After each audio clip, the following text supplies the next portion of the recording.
नमस्कार, मी श्वेता अंकले. तरुण भारतच्या न्यूज बुलेटिन मध्ये आपल्या सर्वांचे स्वागत. आता पाहूया ठळक घडामोडी. अहमदाबाद जवळ घडलेल्या एअर इंडिया विमान अपघातात जेएन मेडिकल कॉलेज बेळगाव 2005 बॅचचे माजी विद्यार्थी डॉक्टर प्रतीक जोशी यांचा त्यांच्या संपूर्ण कुटुंबासह दुर्दैवी मृत्यू झाला आहे. डॉक्टर जोशी 2021 पासून लंडनमध्ये स्थायिक झाले होते. अपघातावेळी त्यांच्या पत्नी डॉक्टर कोमी, 8 वर्षांची मुलगी मिराया आणि 5 वर्षांचे जुळी मुले नकुल आणि प्रद्युत हेही त्यांच्यासोबत प्रवास करत होते. विमानात चढण्यापूर्वी त्यांनी नातेवाईक आणि मित्रांसोबत हसत हसत घेतलेला सेल्फी सध्या सोशल मीडियावर व्हायरल होत असून ती त्यांची शेवटची आठवण ठरली आहे. या दुर्दैवी घटनेमुळे वैद्यकीय आणि शैक्षणिक क्षेत्रात हळहळ व्यक्त होत असून जेएनएमसी बेळगावमधील शिक्षक, प्राचार्य व सहकाऱ्यांना याचा मोठा धक्का बसलाय. अहमदाबाद विमान अपघातात मृत्युमुखी पडलेल्या डॉक्टर प्रतीक जोशी व त्यांच्या संपूर्ण कुटुंबाला केएलई मेडिकल कॉलेज बेळगाव येथे भावपूर्ण श्रद्धांजली अर्पण करण्यात आली. डॉक्टर जोशी हे जेएन मेडिकल कॉलेजचे माजी विद्यार्थी असल्याने शुक्रवारी कॉलेजतर्फे शोकसभेचे आयोजन करण्यात आले. यावेळी विद्यार्थ्यांनी व शिक्षकांनी 1 मिनिट मौन पाळून श्रद्धांजली वाहिली. प्राचार्या डॉक्टर निरंजना महांतशेट्टी यांनी कुटुंबाच्या दुःखात सहभागी होत ईश्वराने त्यांना हे दुःख सहन करण्याची ताकद देवो अशी भावना व्यक्त केली. शोकसभेला शिक्षक, विद्यार्थी, कर्मचारी व डॉक्टर जोशी यांचे मित्र मोठ्या संख्येने उपस्थित होते. त्यांच्या आठवणींना उजाळा देताना सर्वजण भावूक झाले. बेळगाव जिल्ह्यातील अथणीजवळ रविवारी रात्री बनसवाड कॉलेजजवळ विजापूर संकेश्वर राष्ट्रीय महामार्गावर झालेल्या भीषण अपघातात कोल्हापूर व सांगली जिल्ह्यातील तिघांचा दुर्दैवी मृत्यू झाला. लाल विटांनी भरलेले ट्रक आणि पिकअप गाडीचा अपघात झाल्यानंतर क्लीनर जखमी झाला होता. त्याला मदत करण्यासाठी थांबलेल्या स्कॉर्पिओमधील प्रवाशांना भरधाव वेगात आलेल्या इनोव्हा वाहनाने जोरदार धडक दिली. या दुर्घटनेमध्ये गणेशवाडी कोल्हापूर येथील महेश सुभाष गाताडे वय 30, कुटवाड येथील शिवम युवराज चव्हाण वय 24 आणि कवलापूर मिरज येथील सचिन विलास माळी वय 42 यांचा जागीच मृत्यू झाला. या हृदयद्रावक घटनेमुळे परिसरात हळहळ व्यक्त होत असून मदतीसाठी पुढे आलेल्यांचा मृत्यू ही समाजातील असंवेदनशीलतेची खंतजनक बाब असल्याचं बोललं जात आहे. पोलिसांनी घटनास्थळी धाव घेत तपास सुरू केला आहे. गेल्या 50 वर्षांपासून उदरनिर्वाहाचे साधन ठरलेले बेळगावातील भुईकोट किल्ल्याजवळील टेम्पो पार्किंग सुरू ठेवण्याची मागणी the Belgaum goods tempo owners असोसिएशनने जिल्हाधिकाऱ्यांकडे केली आहे. या मागणीसाठी असोसिएशनचे पदाधिकारी आणि टेम्पो चालकांनी अॅडव्होकेट अण्णासाहेब घोरपडे व अॅडव्होकेट स्नेहा ए घोरपडे लाड यांच्या नेतृत्वाखाली जिल्हाधिकाऱ्यांना निवेदन सादर केले. जुन्या पीबी रोड लगत असलेल्या या खुल्या जागेवर दररोज अनेक टेम्पो उभे राहत असून या व्यवसायावर अनेक कुटुंबांचा उदरनिर्वाह चालू आहे. त्यामुळे या पार्किंग हटवण्याचा कोणताही निर्णय अन्यायकारक ठरेल अशी स्पष्ट भूमिका संघटनेने मांडली. कॅन्टोन्मेंट बोर्ड, राष्ट्रीय महामार्ग क्रमांक 4 विभाग आणि पोलीस प्रशासनाला पार्किंग सुरू ठेवण्याबाबत निर्देश द्यावेत अशी ठाम मागणीही यावेळी करण्यात आली. बेळगाव तालुक्यातील राजगोळी रोडवरील अगसगाजवळ गुरुवारी दुपारी झालेल्या भीषण अपघातात 8 दिवसांपूर्वीच विवाहबद्ध झालेल्या नवविवाहित तरुणाचा दुर्दैवी मृत्यू झाला असून त्याची पत्नी गंभीर जखमी झाली आहे. मृत युवकाचं नाव बिराप्पा लक्ष्मण सेबनवर वय 25 राहणार काळंबानगर कुरबरहट्टी धामणे असं असून पत्नी श्रीदेवी वय 22 यांच्यावर सध्या खासगी रुग्णालयात उपचार सुरू आहेत. या घटनेची नोंद काकती पोलीस स्थानकात करण्यात आली असून या दुर्घटनेमुळे परिसरात हळहळ व्यक्त होत आहे. खासदार जगदीश शेट्टर यांच्या प्रेरणेतून आणि मार्गदर्शनाखाली आयोजित व्हिजन कर्नाटका 2025 या विशेष प्रदर्शनाची जेएनएमसी कन्व्हेन्शन हॉल येथे यशस्वी सांगता झाली. प्रयास प्रदर्शनाच्या वतीने आयोजित या 3 दिवसीय उपक्रमाला विद्यार्थ्यांसह पालक, व्यापारी आणि उद्योजकांनी उत्स्फूर्त प्रतिसाद दिला. प्रदर्शनात राज्याच्या औद्योगिक, शैक्षणिक आणि तांत्रिक विकासाची दिशा दाखवण्यात आली. पहिल्या दिवसापासून विद्यार्थ्यांचा मोठा सहभाग दिसून आला तर शेवटच्या दिवशी प्रदर्शनाने गर्दीचं शिखर गाठलं. हजारोंनी या प्रदर्शनाला भेट देत माहितीपूर्ण अनुभव घेतला असून यामुळे तरुणांमध्ये भविष्यासंदर्भात जागरूकता निर्माण झाल्याचं आयोजकांनी सांगितलं. कर्नाटक राज्याच्या महिला व बालविकास मंत्री लक्ष्मी हेब्बाळकर यांनी नवी दिल्ली येथे केंद्रीय महिला आणि बालविकास विभागाच्या वरिष्ठ अधिकाऱ्यांशी बैठक घेतली. या बैठकीत अंगणवाडीमध्ये वापरण्यात येणाऱ्या FRS प्रणालीतील तांत्रिक अडचणी तसेच केंद्र सरकारकडून तांदूळ व गहू अनुदानावर आधारित पुरवठा प्रक्रियेबाबत सविस्तर चर्चा झाली.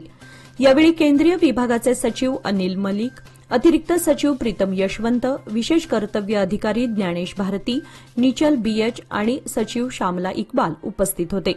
राज्यातील बालविकास योजना अधिक प्रभावीपणे राबवण्यासाठी केंद्र राज्य समन्वय अधिक बळकट करण्याचा निर्धार यावेळी करण्यात आला. KLS IMR Autonomous Belagavi 34 years of excellence is organizing PGCET Crash Course 2025 for MBA program from 17th June to 28th June 2025. The course will be delivered by experienced and competent resource persons. Scholarship of ₹50,000 for PGCET toppers within 1,000 ranks. For registration and more detail, please contact mobile number 9916 44352 or 9980936364.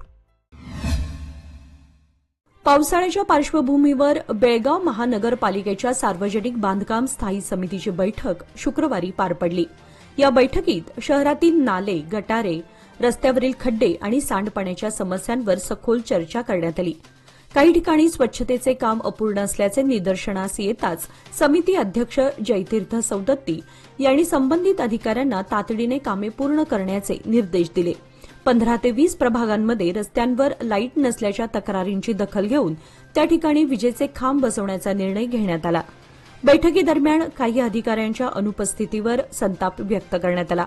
नगरसेवकांच्या पत्रांना प्रतिसाद न देणाऱ्या अधिकाऱ्यांवर कारवाईची जोरदार मागणीही करण्यात आली. या बैठकीस महापौर मंगेश पवार, उपमहापौर वाणी जोशी, पक्षनेते हनुमंत कोंगाळी, लक्ष्मी निपाणीकर यांच्यासह संबंधित अधिकारी व पदाधिकारी उपस्थित होते. आज शुक्रवारी दुपारी 1च्या दरम्यान पडलेल्या जोरदार पावसाने शहरी भागासह ग्रामीण भागातील जनजीवन विस्कळीत झाले. हलका ते मध्यम पाऊस तासभर सुरूच राहिल्याने शहरातील रस्त्यावर बसून व्यापार करणाऱ्या व्यापाऱ्यांची तसेच दुपारच्या वेळी बाहेर पडलेल्या नागरिकांची एकच धावपळ झालेली पाहायला मिळाली. सकाळपासून ढगाळ वातावरण राहिले होते. गेल्या 2 दिवसांमध्ये पावसाने हुलकावणी दिली होती. मात्र आज पाऊस कोसळला, त्यामुळे हवेत गारठा निर्माण झाला. आज पडलेला पाऊस हा शेतकऱ्यांसाठी लाभदायक ठरला असून त्यामुळे समाधान व्यक्त करण्यात आले आहे.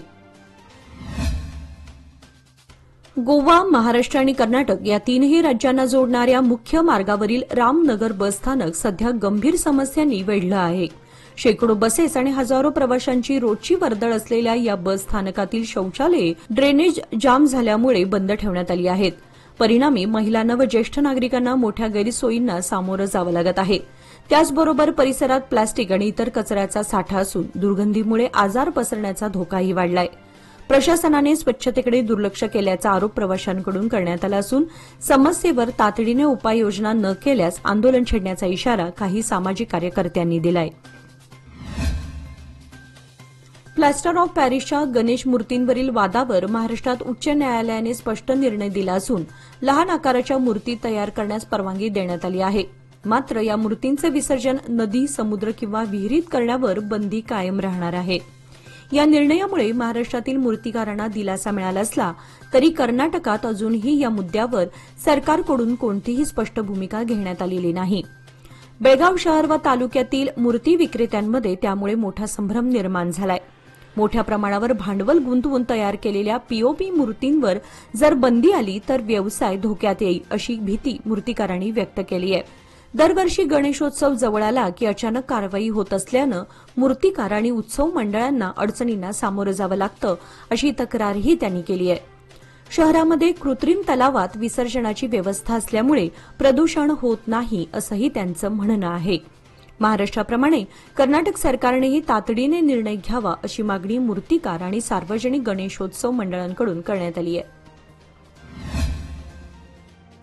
जिल्हा बालविवाह मुक्त करण्यासाठी संबंधित सर्व विभागांनी समन्वयाने काम करावे असे आवाहन जिल्हा परिषद मुख्य कार्यकारी अधिकारी राहुल शिंदे यांनी केले आहे. महिला व बालकल्याण विभागाच्या योजनांचा आढावा घेण्यासाठी झालेल्या बैठकीत ते बोलत होते. शिंदे यांनी स्पष्ट निर्देश देत सांगितले की जिल्ह्यात बालविवाहाची एकही घटना आढळू नये यासाठी महिला व बालकल्याण विभागाच्या अधिकाऱ्यांनी सजग राहावे व तात्काळ कारवाई करावी. बालविवाह रोखणे ही सर्वांची सामूहिक जबाबदारी आहे आणि त्यासाठी प्रभावी पावले उचलावी लागतील असे त्यांनी सांगितले. या बैठकीस विविध विभागांचे अधिकारी उपस्थित होते. बैठकीत जिल्ह्यातील सध्याच्या परिस्थितीचा आढावा घेऊन पुढील कृती आराखडा ठरवण्यात आला. आषाढी वारीच्या पार्श्वभूमीवर देहू पंढरपूर वारीसाठी संत तुकाराम महाराजांच्या वारीतील पालखी सोबत नेणाऱ्या बैलजोडीचा मान यंदा निपाणी तालुक्यातील आप्पाचीवाडी येथील बाबूराव अर्जुन खोत यांच्या बैलजोडीला मिळाला आहे.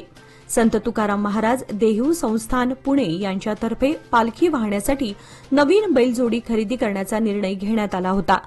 महाराष्ट्र व कर्नाटकातील अनेक बैलजोड्यांची पाहणी केल्यानंतर खोत कुटुंबियांची जोडी निवडण्यात आली.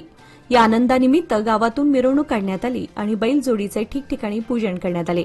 गावात आनंदाचं वातावरण असून खोत कुटुंबियांचं सर्वत्र अभिनंदन होत आहे. लोकमान्यच्या मुदत ठेव योजना म्हणजेच सुयोग्य कालावधीत सर्वोत्तम व्याजदर. आता तुमच्या गुंतवणुकीवर मिळवा 10.60% परतावा. अधिक माहितीसाठी आजच संपर्क करा 1800212405. लोकमान्य, प्रत्येक पावलावर तुमच्या सोबत. योजना फक्त सभासदांकरिता. नियम व अटी लागू. गेल्या 8-10 दिवसांपासून सतत पडत असलेल्या पावसाने उसंती दिल्यानं शेतकरी वर्ग पेरणीमध्ये व्यस्त झाल्याचं दिसत आहे. कुडची परिसरामध्ये पाऊस झाल्यानं अनेक शेतकऱ्यांनी पेरणीस प्रारंभ केला आहे. सर्वत्र शेतात पेरणी सुरू करण्यात येत असून काही शेतकरी मका पेरणी करत आहेत तर काही शेतकरी ऊसाची लागवड करत आहेत. त्यामुळे शेतात सर्वत्र कामे सुरू झाली आहेत. यावर्षी पावसाचे दमदार आगमन झाल्याने शेतकरी वर्गात समाधान व्यक्त होत आहे. कृषी विभागाच्या वतीने शेतकऱ्यांना बियाणे उपलब्ध करून देण्यात येत आहेत. जिल्ह्यातील मुद्देबिहाळ शहरात तंबाखू नियंत्रण कक्ष व तालुका तंबाखू तपासणी पथकाच्या सदस्यांनी कोटपा 2003 कायद्याअंतर्गत तालुका आरोग्य अधिकारी डॉ. सतीश तिवारी यांच्या नेतृत्वाखाली तंबाखू उत्पादने विक्री करणाऱ्या दुकानावर धाड टाकण्यात आली.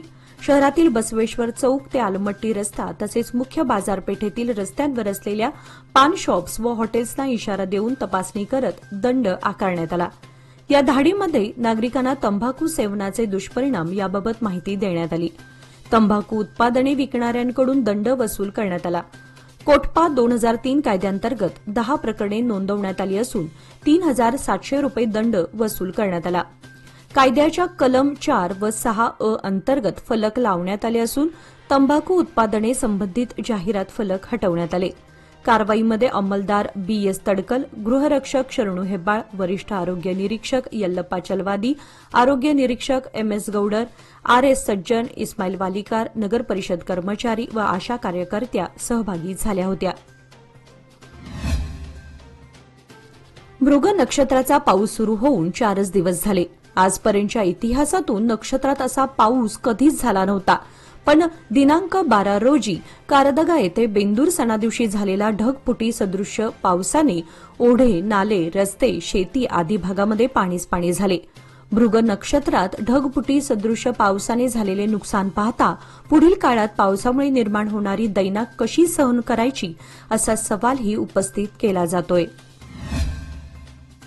हुक्केरी तालुक्यात एका बाजूला औद्योगिक विकासाला गती मिळत आहे तर दुसऱ्या बाजूला तालुक्यात विविध ठिकाणी वृक्ष लागवड मोठ्या प्रमाणात केली जात आहे. हा उपक्रम हवामानाचा समतोल राखण्यासाठी केला जातोय.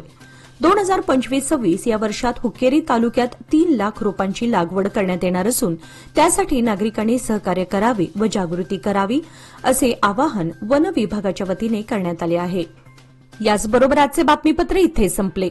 अधिक माहिती आणि ताज्या घडामोडींसाठी पाहत रहा तरुण भारत न्यूज चॅनल. तसेच आमच्या चॅनलला लाईक, शेअर आणि सबस्क्राईब करायला विसरू नका. आणि विश्वासार्ह बातम्यांसाठी दररोज वाचा दैनिक तरुण भारत. धन्यवाद.